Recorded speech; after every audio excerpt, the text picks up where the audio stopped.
오쇼의 도마복음 강의 25년 11월 18일 화요일. 네, 안녕하세요. 하루 한 번 삶에 대한 끄적임 159일째 되는 아침입니다. 네, 오늘도 오쇼가 도마복음 해석한 내용을 좀 읽어드리도록 하겠습니다. 허구 속에 살면서 그 허구가 진리인 양 믿고 무의미하게 모든 것을 놓치고 있는 그대를 바라볼 때 슬픔을 느낀다. 삶을 낭비하고 있다는 것. 그것이야말로 가장 큰 죄다. 바로 오래된 습관, 삼스카라, 자기 조건, 까르마 때문이다. 그대는 셀 수 없이 그것을 반복해왔고 이제 그것에 의해 최면에 걸려있는 것이다. 그것은 하나의 강박관념이 되었고 강압적인 것이 되었다. 깨달음을 얻은 사람은 누구나 이 지상에 남는다. 그는 달리 갈 곳이 없기 때문이다.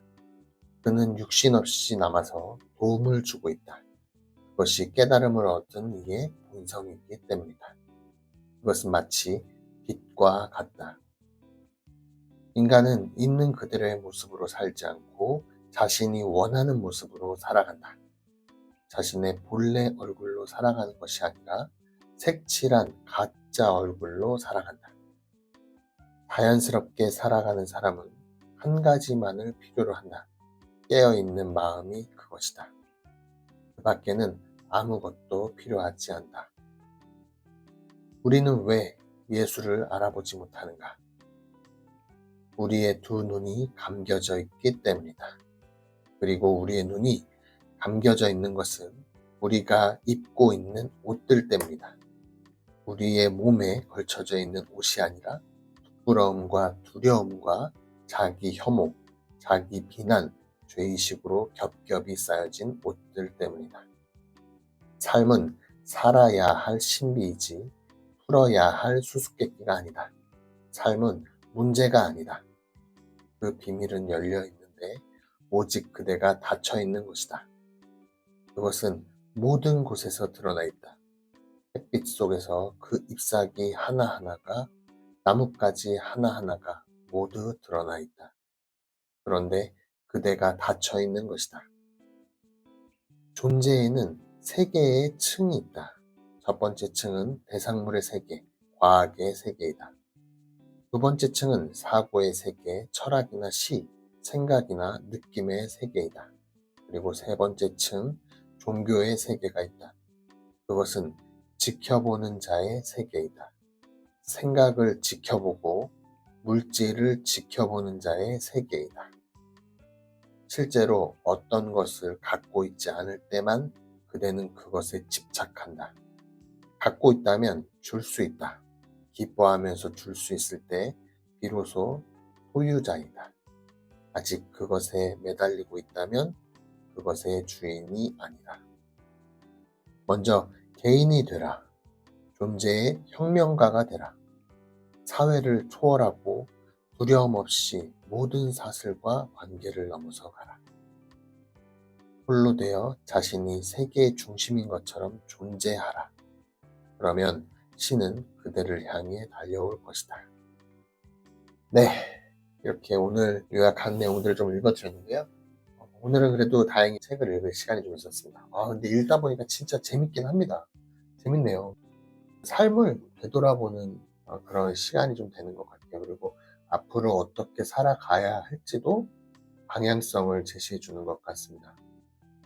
이 세상이 좀 허구 속에 존재한다는 것을 물리적이나 과학적으로도 우리는 이미 알고 있잖아요. 그런데 이 존재에는 이 세 가지 층이 있는데 내가 바라보는 이 허구의 세계, 물질적인 거지만 실제로는 허구일 수 있는 거죠. 그리고 두 번째로는 느낌과 철학의 세계, 의식에 관한, 인식에 관한 그런 세계가 있고, 마지막 세 번째 층은 종교적인 세계라고 이 책에서는 되어 있지만 실제적으로는 무의 세계, 관찰자의 세계를 말하는 것 같습니다. 그래서 물질적인 것과 의식적인 것들을 모두 다 바라보기만 하는 관찰자적인 입장이 별도의 하나의 세계가 있다. 내 어떤 호르몬 영향, DMN이나 아니면은 PSPA를 억제함으로써 시공간을 초월한 그런 감정을 가질 수 있다라고 과학적으로도 증명이 되어 있잖아요. 그런 단계에 이르렀을 때 그게 진짜로 과학적인 건지는 아니면 심적인 건지는 모르겠지만 그러한 느낌을 가질 수 있다. 그래서 저도 그 느낌을 깨닫기 위해서 명상을 지속적으로 할 건데, 명상을 통해서 어떤 편안한 감정과 나의 어떤 심리적인 안정을 느낄 수 있다면 그것만으로도 충분히 명상에 도움이 될 것 같습니다. 또 이 책이 주는 것은 그러한 어떤 신앙적인 것, 종교적인 것, 관찰자적인 것, 명상적인 것 이런 것을 알려주는 것뿐만이 아니라 중간중간에 정말 좋은 글들이 많이 있어요. 자기 자신에 대해서 깨닫는 것, 그리고 나눔이라는 것, 자비에 대한 것, 이런 것들을 설명해 주고 있거든요. 우리가 욕심내는 것을 잘 생각해 보면 우리가 갖고 있지 않기 때문에 그것에 대해서 욕심을 내게 되잖아요.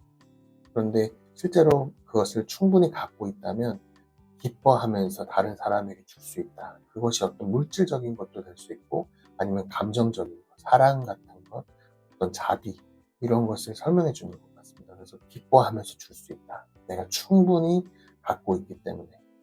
그래서 무엇인가에 충만한 사람이 되면 그 가치를, 충만함의 가치를 다른 사람에게도 계속 즐겁게 나눠줄 수 있겠다라는 생각이 좀 들었습니다. 네, 오늘 이런저런 생각을 하면서 또 오늘 하루를 또 지내볼까 합니다.